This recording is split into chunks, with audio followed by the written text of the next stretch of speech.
સાંસદ વિઠ્ઠલભાઈ રાદડિયા આજે જૂનાગઢમાં જે વેરાવળની યાત્રા છે એમની સાથે જોડાયેલા છે, એટલે એ પણ એમનો મત વિસ્તાર આવે છે, એટલે ત્યાં ગયા છે. વિક્રમભાઈ અહીંયા આવ્યા છે અને ગુજરાતમાં લગભગ તમામ આગેવાનો છે તે આજે યાત્રાની સાથે જોડાયેલા છે. આ એવી ઐતિહાસિક યાત્રા છે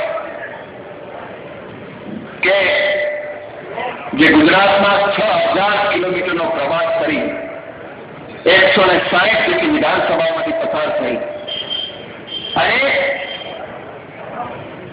13મી તારીખે કરમસદ પહોંચવાની છે. યાત્રા કાઢવાની જરૂરિયાત કેમ પડી? એટલા માટે થઈ કે LK અડવાણીની યાત્રા નીકળતી હતી, કરમસદમાં આવી અને એ કરમસદની અંદર આવીને જે મહાત્મા ગાંધીનો અહીંયા પ્રતિમા છે એની સરદાર સાહેબની ત્યાં પ્રતિમા હતી, એની આજુબાજુ મોદી અડવાણીના બેનરો લગાડવામાં આવ્યા અને સરદાર સાહેબના માથા ઉપર પગ મૂકી એમનું અપમાન કર્યું અને એને ચારે બાજુથી ઢાંકી દેવામાં આવ્યા. મહાત્મા ગાંધી હોય, સરદાર સાહેબ હોય, જવાહરલાલ નહેરુ હોય, ઇન્દિરા ગાંધી હોય કે રાજીવ ગાંધી હોય, આ દેશને માટે બલિદાન આપનારા દિગ્ગજ નેતાઓ છે.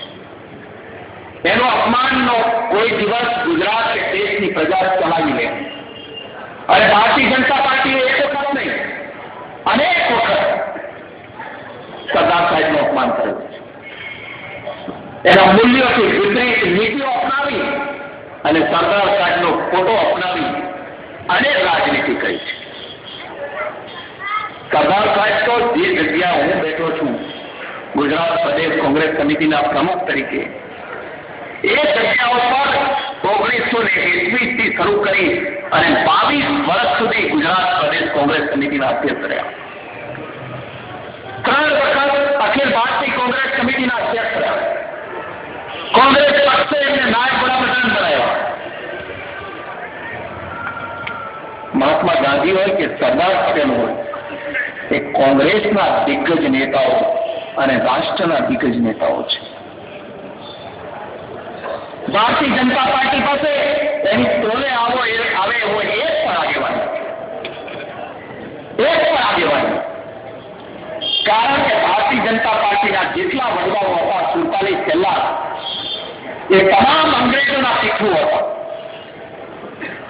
અને જ્યારે ક્રાંતિકારીઓ કોંગ્રેસ પક્ષના આગેવાનો જેલમાં જતા હતા ત્યારે સજા કરાવવાનું કામ સાક્ષી આપીને એ લોકો કરતા. એટલે એના વડવાઓ તો કોઈ એવા નથી કે જેનું નામ લઈ શકે. આપણું સદભાગ્ય છે કે આપણી પાસે અહીંયા લાઈન લાગે એવા સેંકડો આગેવાનો દેશને ચરણે આપ્યા છે. એટલે એમાંથી ભારતીય જનતા પાર્ટી પાસે કોઈ આગેવાન પોતાનો ન મળ્યો. એટલે હવે સરદાર સાહેબ અને ગાંધી, મહાત્મા ગાંધી એનો ફોટો રાખીને ફરે છે. મને આનંદ એ વાતનો છે. આખરે તમારા બાપાનો કોઈ ફોટો રાખવા જેવો નથી, એટલે અમારા બાપનો, મહાત્મા ગાંધીનો, સરદાર સાહેબનો ફોટો તમે રાખો. મને આનંદ છે. પણ ફોટો રાખીને એનો અપમાન નહીં થવા દઈએ અને એની વિચારધારાથી વિપરીત ગુજરાતમાં શાસન નહીં થવા દઈએ.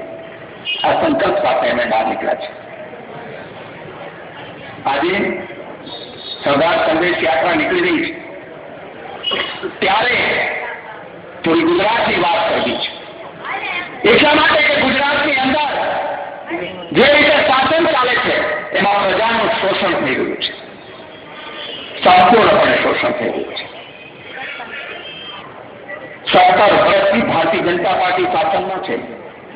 એકાદ 2 વર્ષ હોય તો આપણે એમ કહી શકીએ કે ના, તમે એકાદ 2 વર્ષમાં ન થઈ શકે, પણ 17 વર્ષથી ગાંધીનગર બેઠા છો.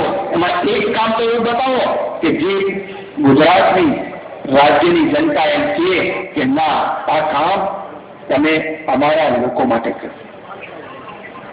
કોંગ્રેસનું શાસન હતું ત્યારે શું હતું અને શું જુદું આવ્યું પ્રજા પાસે?